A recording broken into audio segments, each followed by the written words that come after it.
আজকে secret glow থেকে কিছু ন্যাচারাল প্রোডাক্ট ইউজ করবো যেগুলো হেয়ার আর স্কিন দুটোরই যত্ন নেয়। প্রথমেই আমি ইউজ করছি হেয়ার টনিক। এটা স্ক্যাল্পে স্প্রে করে হালকা ম্যাসাজ করে নিলাম। হেয়ার টনিক রেগুলার ইউজ করলে হেয়ার ফল কন্ট্রোল করতে হেল্প করে এবং স্ক্যাল্প হেলদি রাখে। খুব ইজি একটা স্টেপ, ওয়াশ করার দরকার নেই। কিংবা চাইলে আপনি 23 ঘন্টা পরে ধুয়েও ফেলতে পারেন। এবং প্রতিদিন 1-2 বার স্ক্যাল্পে লাগান। নিয়মিত ব্যবহার করলে ভালো ফল পাওয়া যাবে। এরপর আমি ইউজ করছি সিক্রেট গ্লো হেয়ার প্যাক। প্রয়োজন মতো হেয়ার প্যাক পাউডার নিয়ে পানি বা অ্যালোভেরা জেল মিশিয়ে পেস্ট করে নিন। এই হেয়ার প্যাকটা মেক করা খুবই ইজি। এটা স্ক্যাল্প থেকে পুরো চুলে অ্যাপ্লাই করে নিলাম। এটা চুলকে ডিপ নরিশ করে, ড্রাই হেয়ার সফট করে এবং ন্যাচারালি শাইনি লুক দিতে হেল্প করে। এবং কিছুক্ষণ রেখে শ্যাম্পু দিয়ে ধুয়ে ফেললে ভালো ফল পাওয়া যায়। সবশেষে আমি ইউজ করছি secret glow brightening face pack. Face প্যাকটির পরিমাণ মতো পাউডার নিয়ে পানি দিয়ে মিক্সড করে নিন। যাদের ড্রাই স্কিন তারা চাইলে মধু দিয়েও অ্যাড করে নিতে পারেন।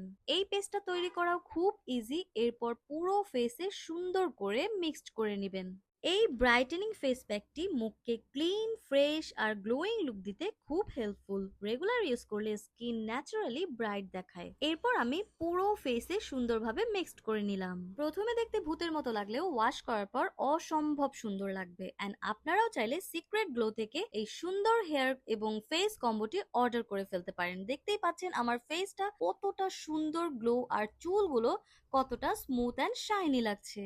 তাই সিক্রেট গ্লোর এই সিক্রেট রহস্য আজকে উদ্ঘাটন করে দিলাম। আজই অর্ডার করে ফেলুন এই সুন্দর হেয়ার অ্যান্ড ফেস কম্বোটি এবং নিজের সৌন্দর্যকে ফুটিয়ে তুলুন আর নিজেকে আরো আত্মবিশ্বাসী করুন। আল্লাহ হাফেজ।